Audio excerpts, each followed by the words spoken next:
Hi everyone, ఈరోజు chicken ఎలా చేయాలో చూద్దాం రండి. చికెన్కి మసాలా రెడీ చేసుకుందాం. ముందుగా ఒక మిక్సీ జార్లోకి కొబ్బరి, వెల్లుల్లి, అల్లం, ఎర్రగడ్డ, కొత్తిమీర ఇది పైన పేస్ట్ చేసి అలాగే మధ్యలో ఒక బిర్యానీ ఆకు కూడా వేసి ఆడించుకోండి. ఇప్పుడు కుక్కర్లోకి ఆయిల్ వేసుకొని ఆయిల్ హీట్ అయ్యాక పోపు దినుసులు యాడ్ చేసుకోండి. అలాగే చిన్నగా తరిగిన ఎర్రగడ్డ, చిన్నగా తరిగిన టమోటాని యాడ్ చేసుకుని బాగా వేయించుకోండి. ఎర్రగడ్డ, టమోటా మంచిగా ఫ్రై అయ్యాక ఇందాక మనం ఆడించిన పేస్ట్ మసాలాని యాడ్ చేయండి.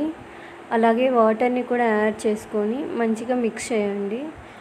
ఇది ఎంత బాగా మంచిగా వేగితే మనకి అంత టేస్ట్ ఉంటుంది చికెన్. ఇప్పుడు పసుపుని యాడ్ చేసుకొని మీడియం ఫ్లేమ్లో మసాలాని ఉడికించుకోండి.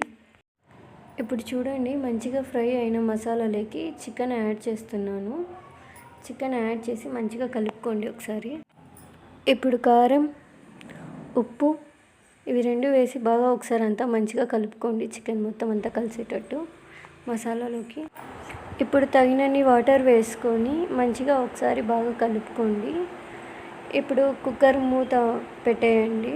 ఒక ఫోర్ విజిల్స్ పెట్టండి. 4 విజిల్స్ తర్వాత చికెన్ చూడండి ఎలా ఉందో. అంతేనండి, ఎంతో టేస్టీగా ఉండే చికెన్ రెడీ అయింది. మీకు కావాలంటే లైట్గా కొత్తిమీరతో గార్నిష్ చేసుకోవచ్చు. Thank you for watching.